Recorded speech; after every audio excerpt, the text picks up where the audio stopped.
main thing I've always loved about self improvement is that if you apply the actual skills, if you apply the habits into your life, it will get better. For example, if you start working out consistently, if you start eating enough protein while being in a deficit, good job. You're gonna lose weight and you're gonna still maintain some muscle. If you develop a digital skill, improve on it, find a way to monetize it, you are now more financially stable and you have more control over your own life. But in order to develop these skills, we need the right habits first and foremost, because these habits are what we're doing on a day to day that allow us to actually work on those things and improve upon them. But that does not mean that we have to love these habits, okay? Just because they're good for us doesn't mean we love them. So in this video, I want to break down these 7 habits that I hate to admit are good for me. Now, for you, these might be easy, but these are the ones that when I do them, I feel better, but they're not as easy for me to incorporate naturally. So let's get into it. The first one is waking up early. I hate waking up early for anything. I've always struggled with my sleep. So waking up early feels like that just means I'm not getting a lot of hours. And oftentimes this is true because I don't do it right. I would do it for one day, not get that much sleep, and then get back to my regular schedule. You need to do it consistently. And the reason why I say it's beneficial is when you wake up late, you feel like, oh snap, the day's already over. And so now you feel like you have less time. Even if you have the same amount of hours being awake, if by the time that you start getting active, you see that, oh, it's starting to get dark out and everything like that, you don't want to be as active. You don't want to be as productive. It feels like, okay, you know what? It's time to end the day because obviously that's what you're seeing outside. And everybody else is going to sleep. Everybody else is starting to wind down. Yeah, for you, because you woke up later, even if you're waking up at, let's say, 10 a.m., okay, cool.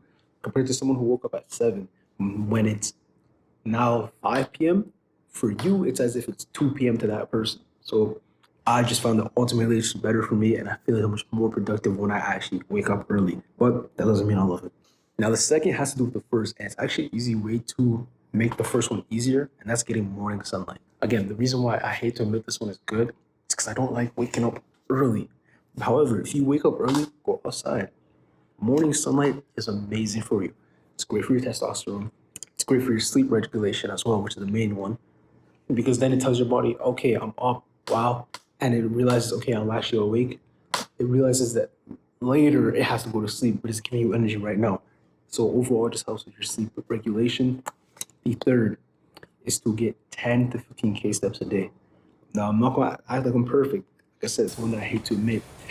I would consider myself overall an active person because I love going to the gym. But when you go to the gym, that's resistance training. That's not a bunch of steps. And for me, because I work from home now, what I've noticed is if I decide not to walk to the gym and I decide just to drive, there's a lot of days that I'm not even coming close to 15K steps a day. And I've come to notice that I feel different. I feel a little just slobbery if I don't get those steps. When you think about it, if I'm getting those steps, I probably have to go outside and get some sunlight, get some vitamin D. So in general, I feel like if I have 10 to 15K steps a day and I eat in a way that's even just normal to me, I will probably, I can understand, I have a way better understanding of if I'm gonna lose or gain weight the next day versus on a day where I have no steps. I could think that I'm gonna lose weight off of what I ate, but I'm forgetting that usually, or in my head, I'm having these 10 to 15K steps a day. And in general, I feel like I have better sleep when I'm moving more. So those 10 to 15K steps are clutch. The next one is reading. Listen, we are in the age of dopamine. We are in the age of digital devices. I always say when you're watching anything, those are a lot of senses being applied. Obviously, visually, you're seeing it, but you're also hearing it. If you go to 4D, man, you might be smelling it or whatever. But even just with your phone, with your TV, also probably having some touch because if you're using your phone to watch it, you might pause. Or if you're watching it on a TV or a laptop, you might be going from app to app. So there's just so much dopamine that goes into that I think it's a true problem. So reading is something that I think is very clutch. The reason why I hate to admit that it's good for me is because I'm not as consistent of a reader as I should be. I do actually enjoy reading, but obviously it's a lot slower to get the information. However, I find that I retain a lot better when I take the time to read out loud. My articulation gets better, which is very important for me. Truly recommend it. The next, and this is one that I truly struggle with, is journaling. I remember years ago, my friend and I, we were going to the movies, and he told me he was thinking about getting a journal from Indigo right beside. And I'm like, yo, honestly, it's been in my mind. So I'm like, yo, okay, I'm gonna get one too. We both got journals. And I remember he was a lot more consistent with it than me. But I remember when I was really doing it, I found that it really helps me, and I'll still do it from time to time. Whenever I do it, I find that it genuinely helps me. I just hate to admit that it's good for me because I don't do it that often, but taking that time to realize what's on your mind and express it is so important. Because let's be honest, as men, we are always gonna hold some things in. There's some men who probably feel very comfortable telling the whole world about their problems. I would say that in general, when it comes to certain things, oh, I'm an open book. When it comes to relationships, I'm an open book.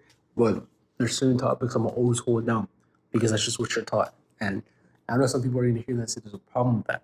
But I don't generally believe so. As long as you're getting it out of here. And if you're putting in that book, that's amazing. Because at the end of the day, the one person you're always gonna have to live with, no matter what, is yourself. So taking the time to journal allows you to conquer those thoughts, put them somewhere so that they're not taking over your life, but you still felt like you got it out there.